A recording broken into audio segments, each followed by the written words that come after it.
learning through informal and formal data. I want it to be achievable, so progress monitoring, I want it to be relevant, I want it to be curriculum-based instruction, and this will be weekly. So my goal based off this CSTP is that I will be able to measure my students' learning by using formal and informal data to progress monitor my students on a weekly basis. Okay. So I think I picked this goal because with IEPs, we're always focusing on short-term objectives and goals, and I want to be able to incorporate that into my planning. Okay. Right? I want it to hit the standards, but also I want it to be touching on their IEP goals. I want them to always be making progress towards their IEP goals, and I want to be able to have data that backs that up as well. So this specific lesson, when you're looking at your CSTP 4.2, is it that you're saying? Or no, 4.2, 4.3. So this part of this lesson is you collecting data then for the goals. Mm-hmm. Okay. For their goals. Mm-hmm. And is that specifically the goals in reading and writing? Comprehension. Okay, comprehension. Okay. Goals. All my students have a comprehension goal. Okay. So I'm hoping that with this lesson and future lessons, I can take this data, which will be informal. It's not going to be, formal, but I want to be able to take the data and look at it and progress monitor my students to see, okay, where are they at and what do I need to focus on in future and where are they at? Okay. So is that primarily reading, or are you going to incorporate writing too? So I think probably not in tomorrow's lesson, but moving forward, to build on. I would definitely want to incorporate. I always try to incorporate a writing component of each story that we do. Mm-hmm. I think it just takes time because I want to be building on. I want to build up their knowledge before, because I'm like, I don't want to overwhelm them with writing assignments before they have a concrete understanding of the story. Okay. If that makes sense. Yes. And then we start out every lesson with phonics, so we always do a quick phonics review just to kind of get them. Which builds on that. Right. Get them going. Perfect. Okay, and then your CSTP 5. Mm-hmm. So CSTP 5 is assessing students for learning. So I focused on 5.3 and 5.4. Okay. So my goal is that I will be able to review informal and formal assessment data, both individually and with colleagues, in order to monitor student learning and progress.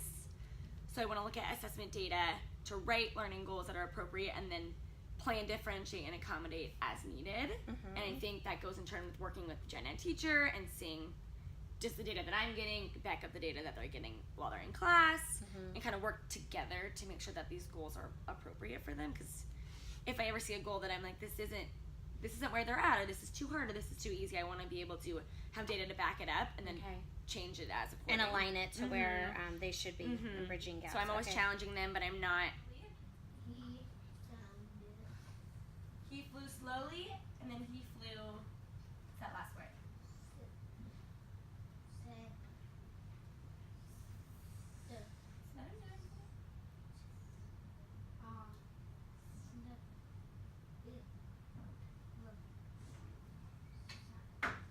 That word says steadily. Steadily. Great job. All right, next page. Great reading. We have a couple more pages. Okay, you're gonna go ahead and read, and then I'll finish off. Okay? She was hungry again. She found a garden of red roses. She sipped nectar all morning. When she looked into the sky, Heron was nowhere around. Heron must have given up. Hummingbird said happily, I am about to win. I will drink some more nectar. So what's happening? Can someone tell me what's happening right now? Yes. So what's happening is he thinks he's won, but Who thinks you won? him. Okay. And then he kept drinking more nectar, which leaves some time for the heron to go win the race. Is Heron gonna win the race, or do we think the hummingbird's gonna win the race? Okay, we're gonna find out. We're gonna flip to the next page. You think hummingbird? Oh, I think he would be right. Let's see. We're on page 14. It says hummingbird did not get to the far side of the lake until the afternoon. Heron was sitting in a tree. Hummingbird was flabbergasted.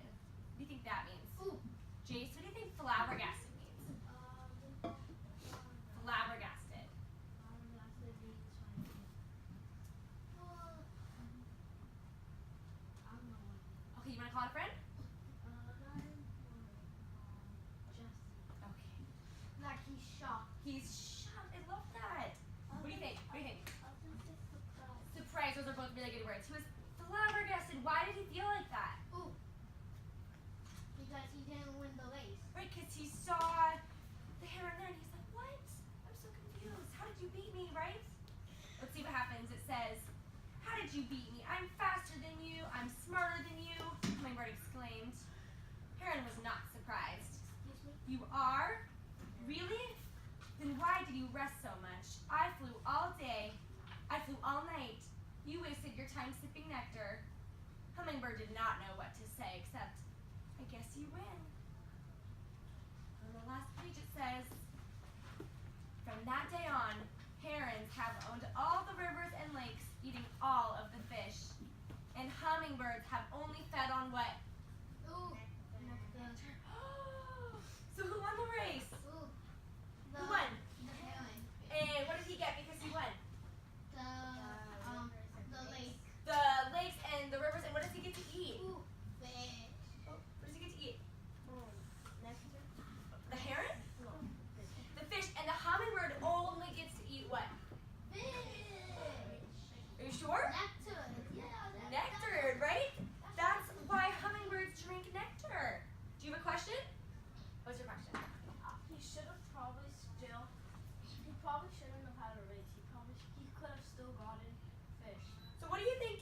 You said something before we started reading about what you thought would have been a better idea for them to share the fish. Can you tell me a little bit more about that? Cause heron eats too much fish. Okay. So that was the problem, right? And what do you think could have been a better solution than them having this race? Sharing. You think they could have shared? Does anyone agree with him? Raise your hand if you think that's a good idea, that they should have just shared. Ooh.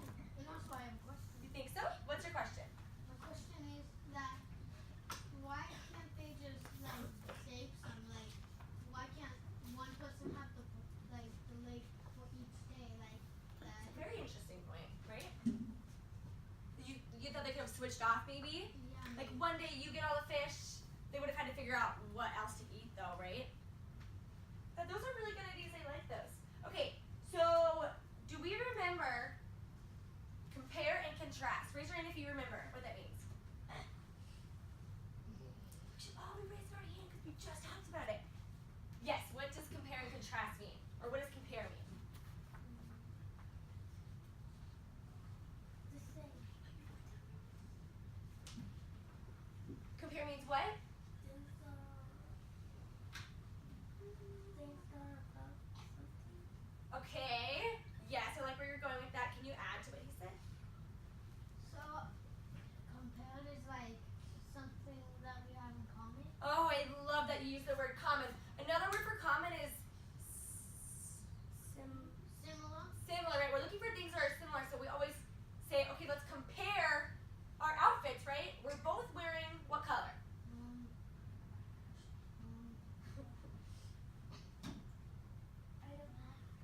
Black. Like we're comparing our outfits, we're both wearing black, okay? What about contrast? What does that mean? Daniel, can you tell me what you think contrast means? If compare means we're looking for similarities, what would contrast mean? Let's let him take a turn and then he can call in someone if he doesn't know. I think he knows. Just give it a guess. If compare is looking for things that are in common or similar, what would the opposite of similar mean?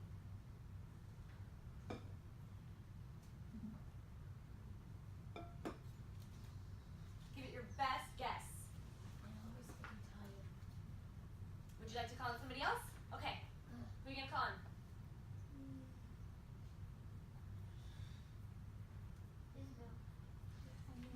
Okay. Things that are, what did he say? Daniel, what did he say? Things that are different. So if I'm contrasting, I'm looking for things that are different. Okay, so you all should have a sticky note. It's either pink, blue, or yellow, right? Raise your hand if your sticky note says hummingbird. Should be 2 people. Thank you. If your sticky note says hummingbird, your job is to go into the story and find a couple of characteristics about the hummingbird. It could be where he lives,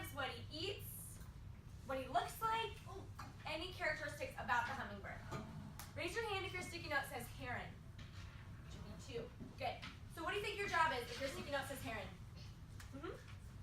I know that we'll put it find something in the book that like they like eat and drink. Who though? The heron. Right, so if your sticky note says heron, you're looking for characteristics about the heron. So what they look like, what they eat, where they live, anything about the heron. Got it?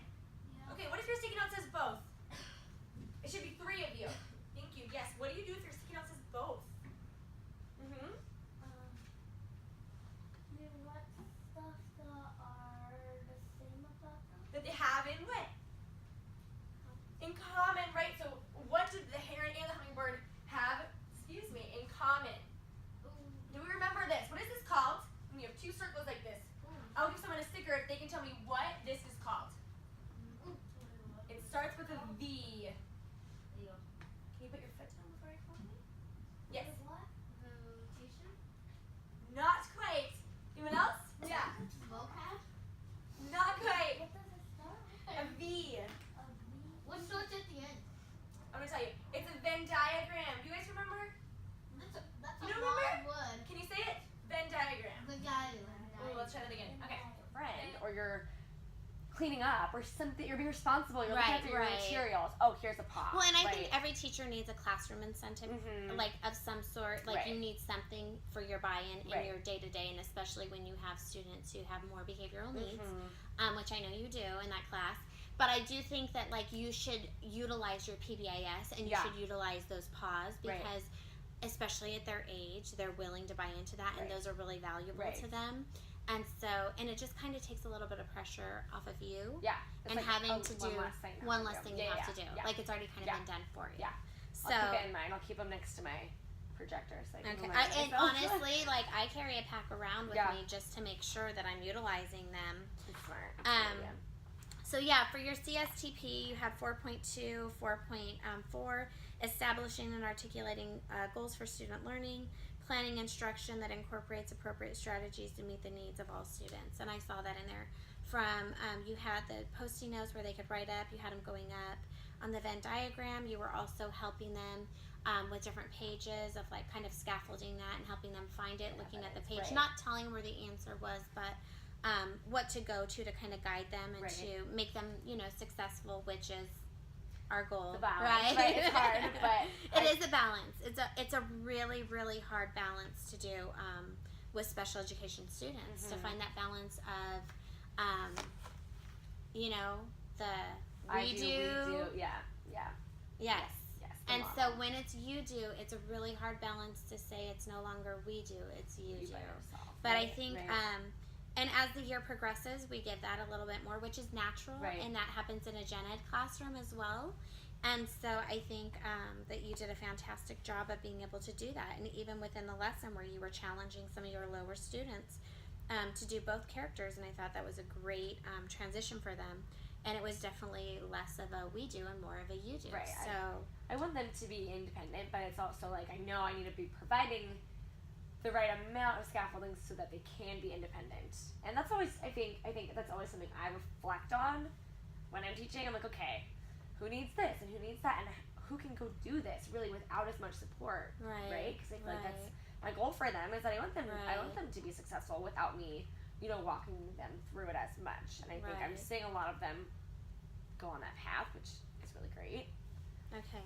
And I just wanted to point out too, when we were talking about, it wasn't one of your areas for me to look Okay. at, but we do it every day. These CSTPs are focusing Right. on just the whole child and the whole learning. Right. And I really felt like for our CSTP too, creating and maintaining effective environments for student learning, especially like creating physical, virtual learning environments that promote student learning, reflect diversity, and encouraging constructing productive interactions among students. I really felt like what you were doing, having them get up, having them move around,